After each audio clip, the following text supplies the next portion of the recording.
Mahakashapa in front of the pagoda of many children. 2. Holding up the flower on Vulture Peak. 3. Buddha's feet appear through the coffin. Thank you very much. So, in this short chapter, we basically get 3 very nice stories, supposedly true stories, of the Buddha. And the Buddha had a lot of similarities, at least in the beginning of his life, in terms of his waking up, to some similarities and some differences to Jesus. He woke up in his late 20s, early 30s. The biggest difference was that the Buddha lived into his 80s. Okay, so he had many, many, many more years of teaching. And after he initially woke up, he was so blown away by what he had found that he really didn't think anyone would understand. And he thought it was something that only he kind of figured out. Or he knew there was other Buddhas in the past, but he thought it would be something very difficult to share and teach. And the mythology is that some of the gods of the Indian pantheon came down and said, "Please, Buddha, teach." There are a few people with just a little bit of dust on their eyes that this teaching can help. So he decided to teach. And his first teaching was in Deer Park. And that's supposedly the beginning of the turning of the wheel of the Dharma, at least for this historical age. And a lot of his teaching was done with words. Just like we're doing right now, a lot of Dharma talks you go to or you watch on TV. And it's not, once again, exclusive to Buddhism. You know, we see it in Christian churches and synagogues and mosques. Most, if not all, religious faiths have some type of Dharma talk or sermon. And a lot of times it's done with words because we are creatures that communicate with words and we listen and speak. But this is something that is a little more unique, I think. Not, once again, exclusive to Buddhism or Buddhist teaching, is this idea of mind-to-mind transmission. This idea that something that goes beyond words. And many times the Buddha would be approached with these huge metaphysical questions like, how did the universe start? When will it end? Will it end? You know, is there such thing as a soul? And he would get a lot of these metaphysical or philosophical questions. Sometimes he would answer them, but a lot of times the Buddha would remain silent. And a lot of people saw that as, well, he just doesn't really know. You know, he's not a real teacher. He really hasn't gotten enlightenment because he's just playing dumb, you know, not answering. But the reason he stays silent for a lot of these things, I believe, is for that very 2 reasons. One is to just show the very just existence and experience of being right here, right now, instead of in our mind going down in some offshoot. There's nothing wrong with philosophy or metaphysics. It's fun in some sense. But I think he also realized, just like the internet, when you get on the internet, you can go down the rabbit hole. I mean, you click here, you look at this, you click there. Oh, this is interesting. Click, click, click, click, click, click.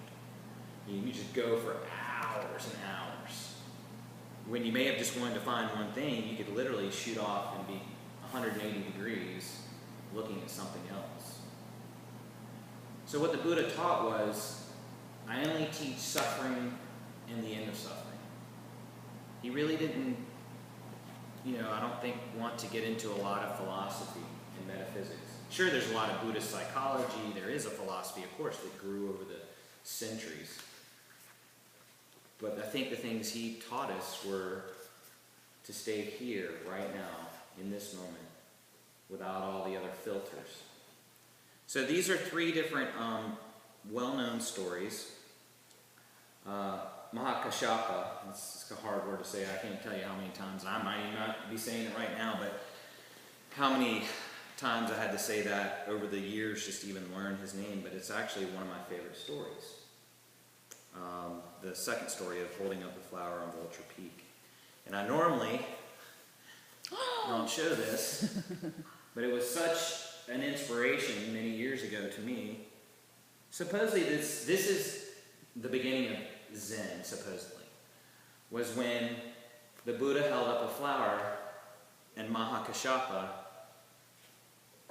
had an instant recognition, a mind-to-mind transmission. So the Buddha came up, he sat down, everyone is, there's literally a couple of thousand people there, and he just sits there, and he's quiet, he doesn't say anything. People start whispering, hey, I wonder if the Buddha's okay, I wonder if he's sick, I wonder if he's waiting on something, and then all of a sudden he sees a flower and picks it, and he holds it up and smiles. And everyone else is going, wow, I wonder, what does he mean by that? They're all thinking, does it symbolize something? What is he trying to say? Everybody's in their minds. And Mahakashapa just looks at him and smiles in return. Because all he sees is the beauty of the flower. And in that moment, they had a mind-to-mind transmission. In other words, their minds were one. And it's not necessarily special or metaphysical. It's just what it is. And so the Buddha says, Mahakashapa, in this moment I give you all my teachings. In this moment you have all my Dharma. In other words, you are my Dharma heir. We are brothers, Dharma brothers. Because he looked right into Mahakashapa's eyes, and he saw that he totally was on the same wavelength, totally in that similar mind. There was nothing else but the beautiful experience of him and the flower. Wasn't trying to make some grand statement. Wasn't some symbolism behind the flower. And that was the teaching. Supposedly, a lot of the teachers in Zen say that it goes back to, that's one of the original stories, because it wasn't about a Dharma speech or some intellectual understanding. It was a direct experience that Mahakashapa had to have himself once again. The Buddha had already had this experience of enlightenment. But the historical Buddha can't have that experience for you or for me. Once again, the finger pointing towards the moon. We have to have that experience ourselves. So Mahakashapa had that experience. I went a little bit out of order. So we'll go back to the first story, sharing the cushion of Mahakashapa in front of the pagoda of many children. Well, what's interesting is Mahakashapa is also kind of considered the patriarch, or one of the first patriarchs of Zen, because he had this first transmission. And Mahakashapa was a Brahmin in the Indian society and caste. And the Brahmins, if you don't know a lot about Indian caste and society, are the upper echelon. They're like the elite of the elite. And they also were the people or the families that also performed the religious ceremonies and rites and prayers and things of that nature. So in Indian society, he came from the elite of the elite. And when the Buddha created his Sangha, he created an equanimous, I'm not sure if I said that right, but an equal Sangha. It didn't matter if you were a king or a prince or an untouchable. An untouchable is the lowest caste or anything in between. It was a very radical idea at the time. And he even eventually, I'll admit he didn't start out that way, but even men and women. At first there was a lot of, women wanting to become nuns, and at first he didn't want to do it, but then eventually he did. So to show equality even between men and women in different castes. So you could come in as I'm just making this up, a garbage collector who was probably an untouchable or something on the lower realm, rung of the caste society. And if you ordained as a monk, let's say yesterday, and then I came in as literally a king or a prince today and I ordained, in the monastic order, you're actually behind the garbage collector. Okay? You're all equal, of course, but in terms of where you sit almost, if there is a rank system within the monastic system, it's whoever ordained, they call it your ordination birth date, basically. So Mahakashapa came from a very high caste, and his body age was around 80 when he ordained. So he was an older gentleman. So there were many younger monks, and the oldest monks in terms of their ordination age would sit right in the front and the closest to the Buddha. It didn't matter what caste or how old or whatever they were. Because he had ordained later in life, and after a lot of these people, he would normally sit in the back. So there was this story that the Buddha, once again, similar to the flower story, he sits up there, there's thousands of people, they're waiting for his Dharma talk, and he's just sitting there. He's just sitting there, and once again they're wondering, I wonder if the master's lost his mind, is he feeling sick, why isn't he talking? And then all of a sudden, they're like, is he waiting on someone? And they see Mahakashapa come in. Well, Mahakashapa, instead of taking a seat in the back, he starts to walk up towards the front, and people are like, shh, what does this guy think he's doing? Doesn't he know his place? Doesn't he know he needs to sit in the back? And he keeps walking, and not only does he not sit in the front, he goes right up to the Buddha, and the Buddha literally pulls his cushion out and puts it right beside him, and Mahakashapa sits right beside him. This is almost like, blasphemy or something. All the monks at first were like, what? But it was that mind-to-mind transmission. The Buddha had realized that Mahakashapa, it didn't matter what his age, what his title was, his monk age, or anything else, that had gained enlightenment and shared his seat with him. And the last one, the third story, is the Buddha's feet appear through the coffin. Now this is interesting. We're getting into some of the 270 realm, the magic and the myth, miracles. You can believe it or not.